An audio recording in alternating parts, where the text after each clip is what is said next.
All right, time to look at some lessons from 2023. We each have one for each. Yours is very simple. Yeah, this one is simple, but I think it's obvious at this point because every year we try to talk ourselves into doing it, and that is never bet against the Kansas City Chiefs. Breach froze there. Did Breach freeze there? Did I freeze? Yeah, a little bit. Try No, to I talk think ourselves into. I could have Brinson, frozen. maybe you froze. That was you, Brinson. Totally possible. Totally possible. No, but I think it's never bet against the Chiefs. It's that simple. Every year we sit here in August and we try to talk ourselves out of the Chiefs. We saw the year where the Broncos added Russell Wilson. And it was like, oh, they're going to be so much better. Or the Raiders have Jimmy Garoppolo. Or the Chargers are absolutely stacked because they added all this talent. This is going to be their Chiefs get knocked off. Chiefs traded away Tyreek Hill, and they were plus 160 to win the division. Right. Freaking off. It's like... Or the Chiefs don't have anyone to throw to. Patrick Mahomes has no receivers. What are they going to do? Travis Kelce's getting too old. We come up with new excuses every single year, and every year the Chiefs laugh in our face. So I will not be betting against the Chiefs anymore. I think it's a good lesson. I mean, you see everybody who gets these is like, oh, yeah, I got my Super Bowl prediction right. It's like, you did. You picked the Chiefs. But I mean, it is – I think that we maybe took for granted a little bit just how, and Sully, you understand this as well as anybody because you live in New England.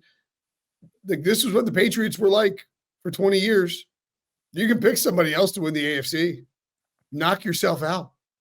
It's probably going to be New England with a shot in the AFC title game at absolute worst. Yeah, it's crazy how similar their like inevitability is to this, to the most previous Patriots kind of run of Super Bowls.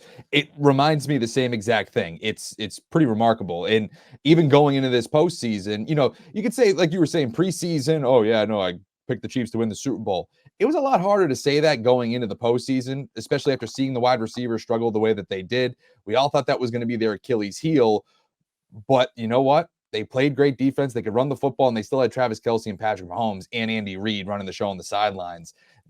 When you have stuff like that, it's hard to take down, especially a guy like Patrick Mahomes who can literally change a game on a dime. So they're a team that I think you can now just pencil in, like you could the Patriots over the last few years. The floor is the AFC Championship. Wake me up when they get there, and let's see what happens.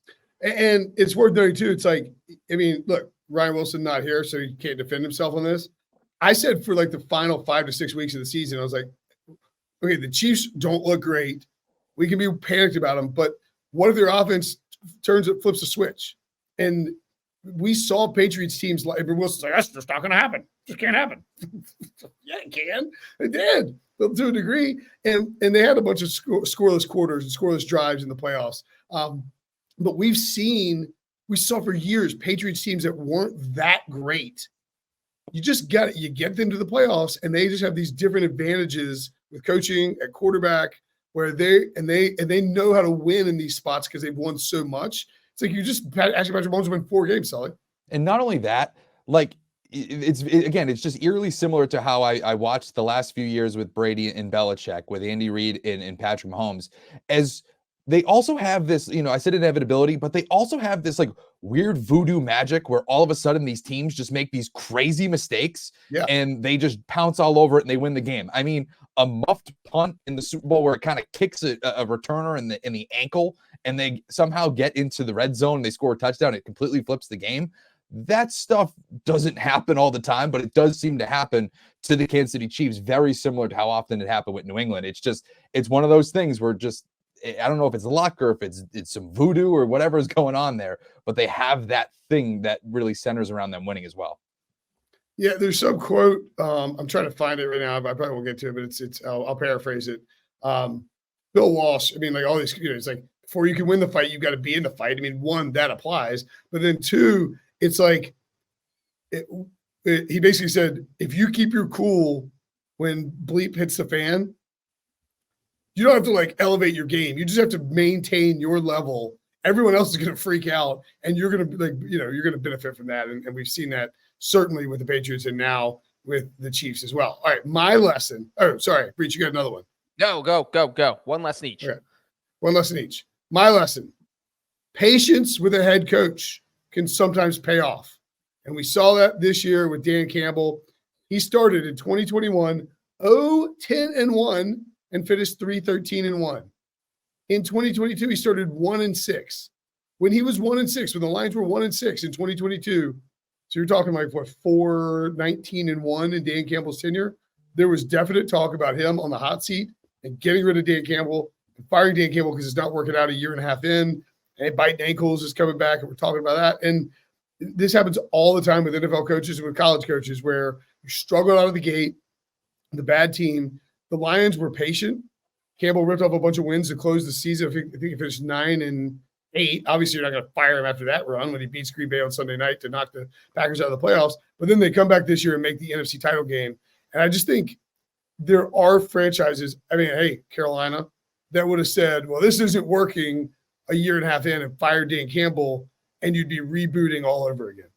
Who do you think that is now? Who is the team that should preach patience for the situation that they have, as opposed to, like you're saying, like they pull a Carolina and just blow it up?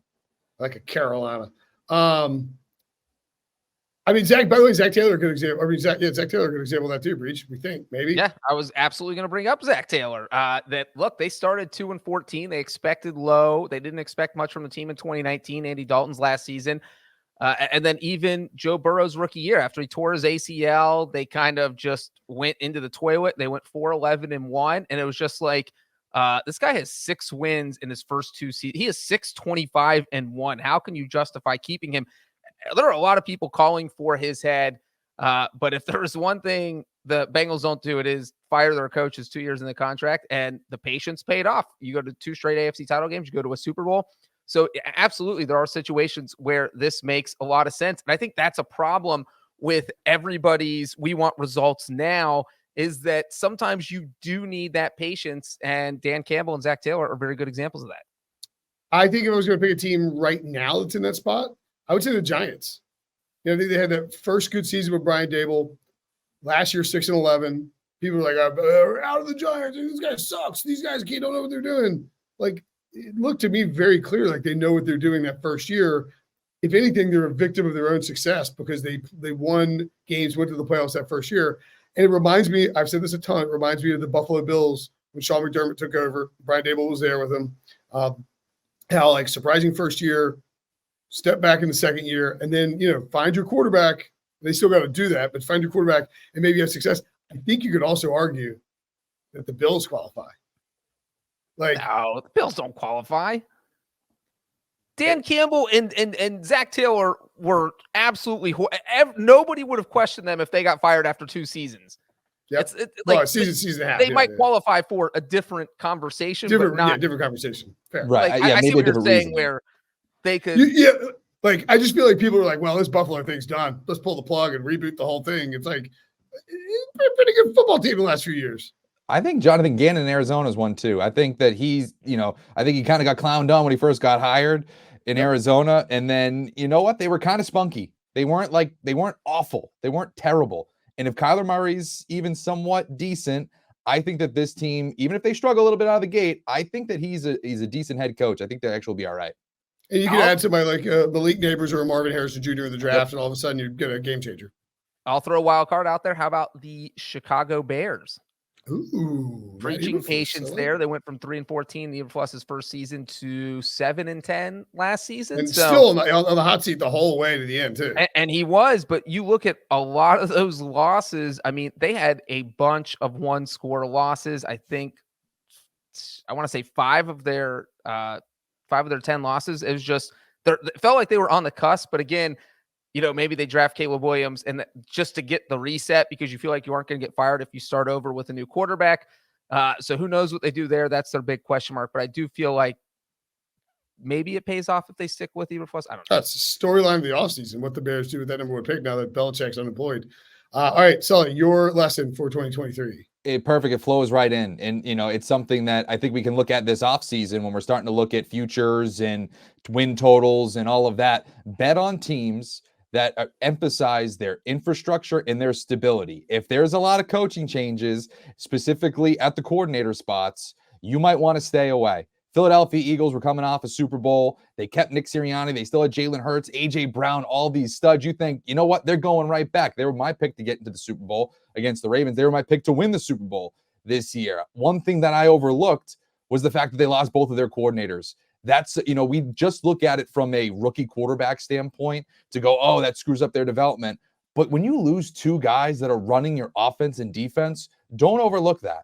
Because so when we're looking at Baltimore and they lost Mike McDonald, okay, fine, that maybe they'll be able to land on their feet. They got a lot of talented players, but you know what? He was the reason for a lot of their success. You can't just put it on John Harbaugh. You can't just put it on those players in that defense. He was part of that success. How much? We'll find out. But for me, sometimes I feel like it might be wiser to just stay away. One of the underrated things I think already of this offseason is the fact that the Houston Texans did not lose Bobby Slowick as their offensive coordinator. The fact that they are going to be able to give C.J. Stroud a second season of stability at their offensive coordinator spot cannot be overlooked. They just won the division. He won Offensive Rookie of the Year. I think that is the biggest win so far this offseason. They were able to keep him. You throw Brian Johnson in there too with the Lions. Yep. Yeah, Same absolutely. Same thing. Great call.